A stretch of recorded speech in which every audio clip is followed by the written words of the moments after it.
Bom, vamos lá. Então, voltando aqui aos princípios. Eh, eu tenho mais 2 princípios aqui, e que são a imprevisibilidade e as regras. O que que isso quer dizer, então? A luta, ela é imprevisível. Fica claro isso? Quer dizer o quê? Que eu posso e aí às vezes eu vou explicar isso, faço a assim como o jogo coletivo também é imprevisível, né, então nesse caso esse princípio ele não é exclusivo das lutas. Mas veja, ah, se a Rebeca Andrade, a Simone Biles, né, se planejarem para executar a sequência delas, elas vão lá executar. Elas podem errar, elas podem se lesionar, mas depende delas, né, executar aquela sequência tal como elas planejaram. Nas lutas, eu posso sim planejar, uma sequência ou planejar que eu vou vamos pensar eu no judô e no jiu-jitsu, vou derrubar assim, assim, assim, vou para o chão e vou montar e vou pegar o braço e vou finalizar. Eu posso fazer esse planejamento, né, e traçar uma estratégia para mim. Mas se eu vou conseguir executar, isso só depende do jogo de perguntas e respostas que vai acontecer na luta, né, perguntas e respostas, dentro da nossa luta. Então a luta ela é imprevisível, porque por mais que eu me planeje, eu não sei se eu vou conseguir executar. Por quê? Porque eu dependo da resposta, da reação e do desempenho, da performance do outro que está comigo. E ele também vai me propor, entre aspas, perguntas que eu vou ter que responder dentro da luta.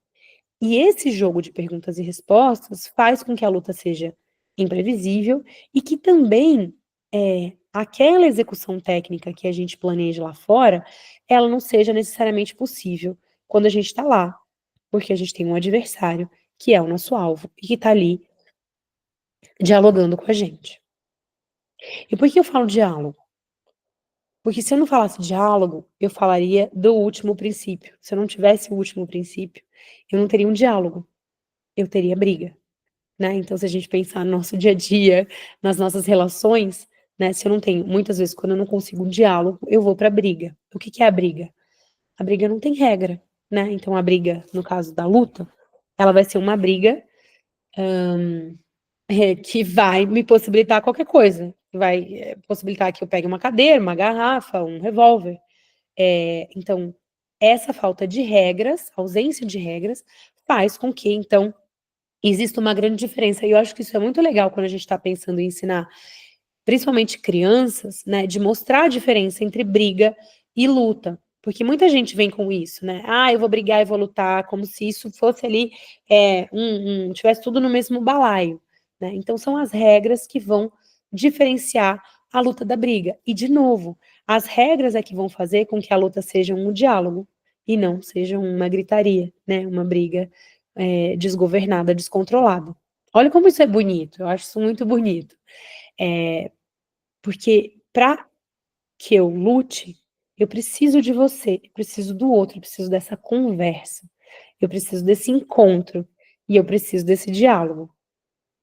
Então, gente, esses são os princípios condicionais das lutas, que foram publicados em 2008 na minha dissertação de mestrado, mas que depois vieram em 2010 como um artigo, que é um artigo que é a bibliografia básica para essas 2 primeiras aulas, e agora tão recentemente nesse livro que onde eu trago também outras coisas que nós vamos ver aqui, que se chama Ensino e Aprendizagem das Lutas, certo?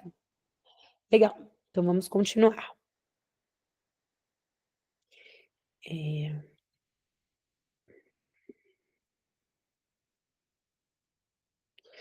então, essa a definição desses princípios tornou possível uma definição, do que é luta.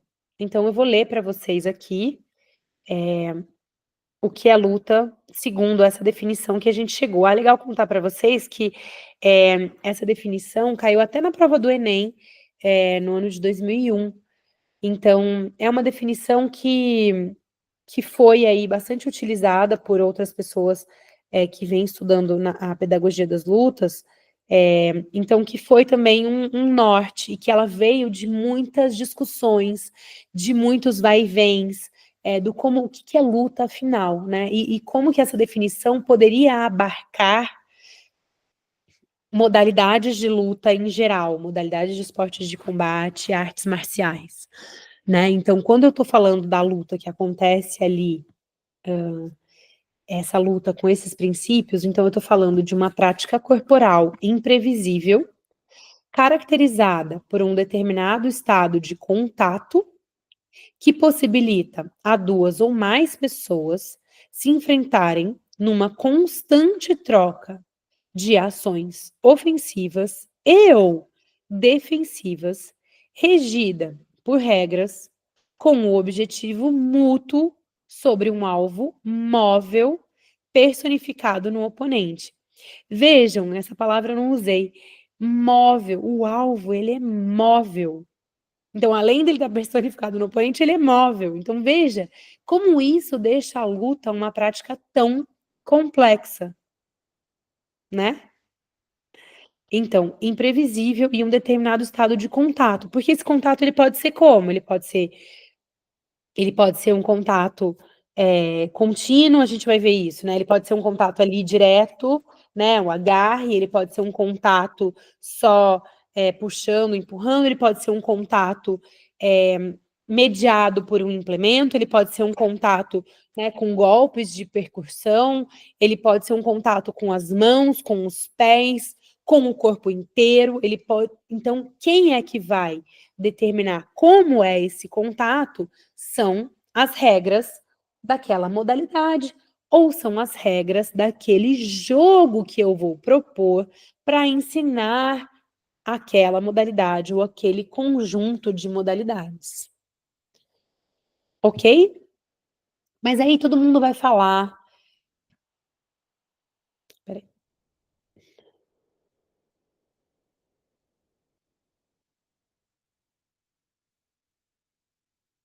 consegui. Eu vou trazer aqui alguns autores para vocês conhecerem, mas antes só para falar que, então essa é a luta. Ah, mas essa definição ela não define apenas, ela não define a minha modalidade. Provavelmente ela não vai definir a modalidade, porque a modalidade ela vai muito além do que é a luta em si. Se a gente pegar uma aula de uma modalidade, né, a luta ela tá só lá no final. Então a minha definição foi para a luta, não foi para uma modalidade de luta, para arte marcial, tá? Eu gostaria de esclarecer isso.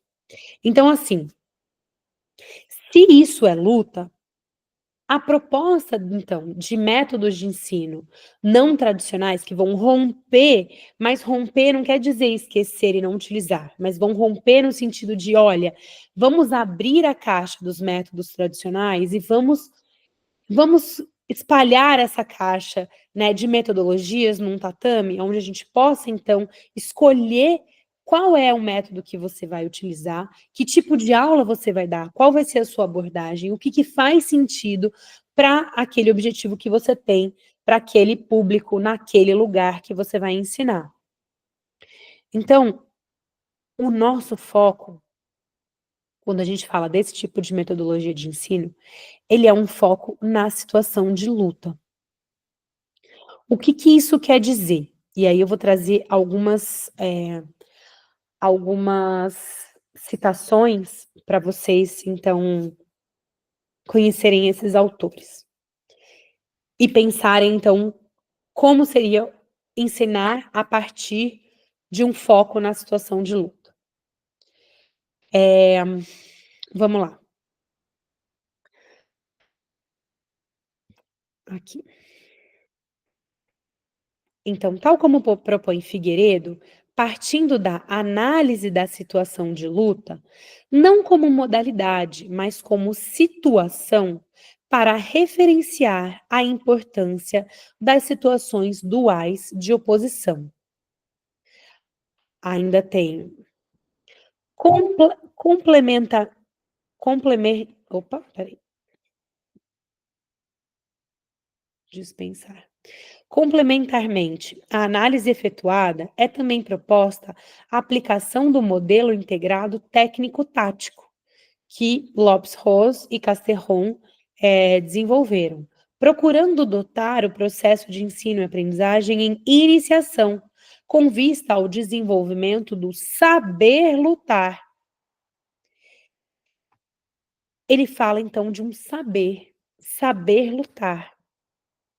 Esse saber, então, é um outro conceito que foi definido pelo professor que está aqui embaixo, André Terrisse, aonde ele diz: os aprendizes encontram as dificuldades porque eles são dependentes uns dos outros, ou seja, do adversário, que está muitas vezes, que é muitas vezes o obstáculo ao seu próprio progresso. Os alunos são centrados e mobilizados pela incerteza que resulta da sua própria atividade e que provém da imprevisibilidade da ação do outro. Gente, isso é incrível. Isso foi o professor André Terrisse e colaboradores que escreveram em 1995, ano que o Botafogo foi campeão pela primeira vez no Brasileiro. E agora estamos aí com novas glórias. Só queria fazer um registro. Então, em 1995, há 30 anos atrás, praticamente, o professor André Terrisse estava pensando sobre isso, sobre o quanto que uma situação de luta é capaz